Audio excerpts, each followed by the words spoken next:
An event that has the potential to revolutionize the world of XRP is about to take place just now. It has been suggested that all of the XRP that is now held in escrow should be burned.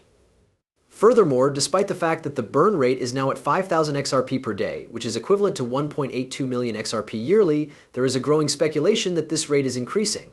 Analysts are even suggesting that the burn rate could exceed 25,000 XRP, which is a significant amount. There exists a fascinating relationship between the daily activities and the escrow accounts that Ripple maintains. A former Ripple director has made statements that suggest that Ripple may carry out a large-scale, one-time burn of all of the XRP that is currently held in escrow. This makes the situation much more intriguing. The probability of this happening appears to be greater than just a matter of speculation. Exactly what is it that makes this circumstance so appealing? Ripple Labs' time is exactly the same as that of this organization. Ripple's announcement of a $1 billion buyback of XRP from its circulation has been the subject of speculation as to whether or not it is connected to the company's settlement with the Securities and Exchange Commission (SEC). According to their argument, Ripple is still in need of XRP, which is why the buyback and the repercussions of it are interesting. The intention was to burn the entire escrow of XRP if Ripple's escrow burns as badly as it has been burning. As a result of the growing number of partnerships that Ripple Labs is forming and the requirement for XRP to facilitate these alliances, the value of XRP might potentially increase to more than $10,000 per token, as indicated by my research. Based on this information, it appears that Ripple Labs could need a valuation of $10,000 per XRP in order to manage its operations and continue its progress. First things first, before we get into the topic of today, let's make a few things clear. Let's begin with some standard housekeeping, shall we? To join our thriving community, I would be really grateful if you could just hit the like button, subscribe to our channel, and enable notifications. Thank you in advance for your assistance. The public is attesting to Ripple's global expansion, notably through reports that have been leaked and numerous articles have echoed this attitude, saying that XRP will reach $10,000 as a result of the company's agreements with cross-border payment systems. Because of the expanding extent of Ripple's global collaborations and the fact that they are dependent on the growth trajectory of XRP, a big increase in the value of XRP is not just a possibility, it may very well be a need. It has been announced by BlackRock that they want to use XRP for making payments across international borders. Here we are. At the same time as we highlight the most important aspects of this research, we also highlight the developing role that XRP is playing as a worldwide cross-border payment service. This tendency is being fueled by the recent statement made by the Central Bank of Ireland that they intend to adopt XRP for transactions that take place across international borders. Not only does this demonstrate the effectiveness and trustworthiness of XRP as a payment option, but it also serves as an official confirmation that Ripple, the company that was responsible for the creation of XRP, possesses a legitimate virtual asset. This constitutes a substantial validation of the potential that XRP possesses in the financial industry, which aligns with the worldwide market as a provider of related services.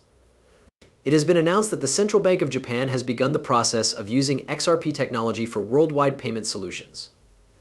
In light of the fact that more than 30 central banks are currently actively working together to develop a digital currency based on XRP, this fits into a larger trend. The ledgers of these 19 central banks are said to have purchased XRP for a total of more than $9.4 billion according to information that has been leaked. These figures do not even take into account the possibility that the Federal Reserve may implement the instant payment service. Instant payment is now accepted by the Federal Reserve. The platform is contemplating the utilization of XRP as a means of monitoring the blockchain component of the payment system. The proposal made by the Federal Reserve of the United States to acquire Ripple Labs and XRP in their whole is noteworthy. It is evidence of the rising confidence in the technology behind XRP and the significance of that technology in contemporary financial applications. Blockbull is the target of the retail industry's actions, which are now being launched. The Federal Reserve intends to capitalize on the eco-friendliness, affordability, and efficiency of the Ripplenet system, and the acquisition of XRP represents a significant transformation in the financial landscape for the Federal Reserve. This strategy is especially pertinent in light of the worldwide trend of major central banks being based in over 8 countries, including the United Kingdom, as well as the continued evolution of the XRP ledger and digital asset into a typical CBDC central bank digital currency. Underscoring the Federal Reserve's interest in blockchain technology is the fact that countries have already embraced the RippleNet system and the XRP ledger, which was developed in conjunction with Ripple Laboratories. They have made it clear that they believe XRP and XLM might potentially play a big role in the blockchain that underpins the FeedNow payment system.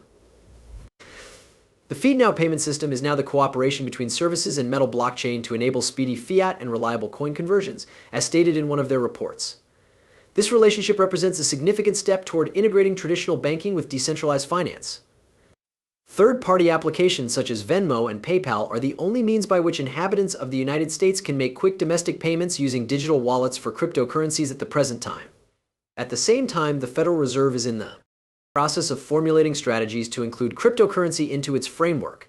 This platform has garnered the involvement of more than 120 businesses, including recent additions such as U.S. Bank and Exchange Bank, as well as a large number of payment processors and solution providers. The prospective integration of Ripple into the Federal Reserve is already operational, and we are about to see a huge development in the sphere of digital finance.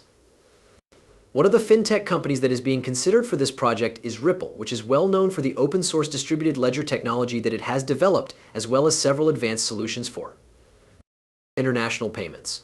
One of the most notable features of Stellar Lumen's XLM is its blockchain-based payment network, which enables transactions to be completed more quickly and at a discounted rate. Additionally, Global Transactions is included on the list of companies who could potentially become partners for the FedNow service. This brings us back to the two primary topics that we discussed earlier: the prospect that the value of XRP might soon reach $10,000 and the likelihood that Ripple Labs will burn a significant amount of XRP. These two components are interconnected and will constitute a pivotal turning point for the digital asset known as XRP. It is possible that the expected mass burn of XRP from Ripple's activity will serve as a catalyst for the price of XRP to reach the target of $10,000. Matt Hamilton, who had previously served as the director of Ripple, has provided additional support for this expectation. Ripple could burn all of the XRP that it currently possesses, according to statements made by Matt Hamilton, a former director of Ripple. According to the continuing legal battle it is having with the SEC, the information in question is particularly significant with regard to its escrow wallet, because it gives the impression that a burn of this kind might be included in a potential settlement deal. The implications of this are extremely broad and varied. A price of $10,000 per XRP is required due to the huge volume and size of transactions that are anticipated to take place within the International Swaps and Derivatives Association (ISD). These transactions are expected to consist of more than $1.2 quadrillion. A significant burn in the supply of XRP would not only have the ability to raise its price to $10,000, but it would also result in an unprecedented demand for XRP from retail and institutional investors alike. These investors are increasingly interested in using digital assets like as XRP for cross-speed payments. A concise summary of the scope is provided in this article, which makes it very obvious that XRP intends to facilitate transactions with a value more than $1.2 quadrillion in United States dollars. Nevertheless, that is just one facet of the narrative. However, this amount does not take into account the other significant participants and systems that XRP is anticipated to have an impact on. The potential use of XRP for payments via SWIFT is not included in this definition. Plans by the State Bank of India (SBI) to raise XRP remittances throughout Southeast Asia, as well as big purchases made by financial behemoths such as JP Morgan and BlackRock, which is said to have begun accumulating over 7.5 million XRP, are not included in this computation. Given the trillions of dollars that are flowing from the private financial sector and central banks adopting the cryptocurrency, it is clear that there is a need for an even larger value of XRP. It is consistent with the fact that XRP is positioned to facilitate massive amounts of money all over the world, despite the fact that this may appear to be an unrealistic expectation.